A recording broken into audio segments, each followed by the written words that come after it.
One of the important topics that you'll come across as you do the readings and the preparation for how groups and teams interact with each other is a concept called social loafing.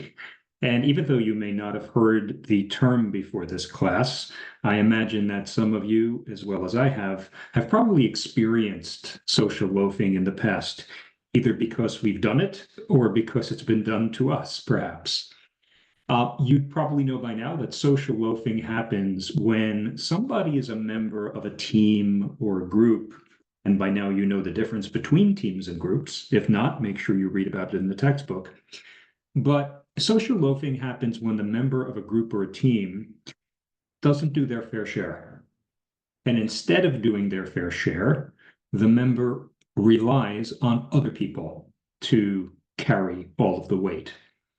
Have you ever been in a group assignment in class? Maybe you are this semester part of a group assignment in some of your classes where 4 or 5 or 6 students have to collaborate in order to turn in a paper or write a case study or otherwise create some graded activity for the class.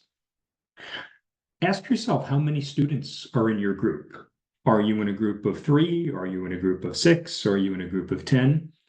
And then ask yourself, are you doing your fair share of the work, or are you relying quietly on other students to do the heavy lifting, right? Only you know that. If you're not doing your fair share, and if you're relying on other students to do the heavy lifting, then I'm afraid to tell you that you're probably socially loafing, okay? Now, there might be different reasons for that. Maybe you are having a particularly difficult time scheduling in what you need to do. That's neither here nor there. But today we're just going to talk briefly about how to reduce the likelihood of social loafing if you are a leader. Either you're a professor putting a group assignment together, or you are a CEO putting a task force together, as you saw in one of my videos. Either if you've seen it already, then you know what I'm talking about. If not, you'll see it shortly. But what are the ways that you can reduce the likelihood that team members socially loaf? There are a few things. The first thing you could do is try to make sure that even though the group is submitting a project or an assignment, make sure that you can identify who contributed what to the assignment. So, for example, if you're a professor and you're trying to get 5 people to work together as part of a group essay or a group project, you as the professor can ask the students, please clearly mark in your paper who wrote what, which team members did what. Explicitly put that in your final submission. So, for example, if the goal was to write a short paper and create a video, you as the student would have to put the names of each of the students who wrote which paragraphs, right into the paper itself. And you'd have to specify which student created the video, etc., so that the professor could easily identify who did what. That's one way to reduce social loafing. Another way to reduce social loafing is for the leader to speak one-on-one with the individual group members and say, for example, look, you were chosen for this group because of your specific skill sets, because I want you and I need you as part of this group. So please give this your all. And every week, I'll meet with you and give you some specific feedback. All right?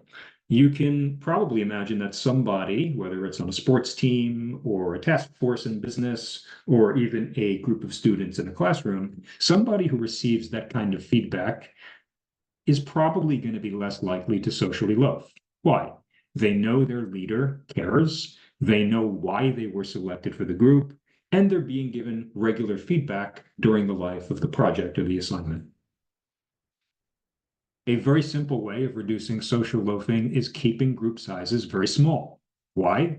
Well, it's much more difficult to hide if the group is 2 people than if the group is 10 people, right? It's much easier to kind of sit back and rely on other people if the group has 10 people in it and there are 9 other people besides yourselves who are doing the work. However, if the group is only 2 people, or even 3 people, it's a little bit tougher for you to hide, right? You're going to get found out. People are going to start being resentful, and you're going to need to pull your weight if you want that team dynamic to be positive. So keeping group sizes small is a recommendation for reducing loafing, social loafing. In fact, as a professor, it's one of the things that I'm going to be trying either this semester or next semester, keeping group sizes really small, possibly even as small as 2 people in some cases. The last thing that you can do if you want to reduce social loafing is let the group know early in the project or early in the semester that their peers in the group will be evaluating them and giving those evaluations to the leader, the CEO or the professor, for example. Right? So if you know that your teammates are going to evaluate you, they're going to say what you're good and bad at, they're going to say what positive and negative experiences they've had with you, then you're more likely to try to participate and contribute.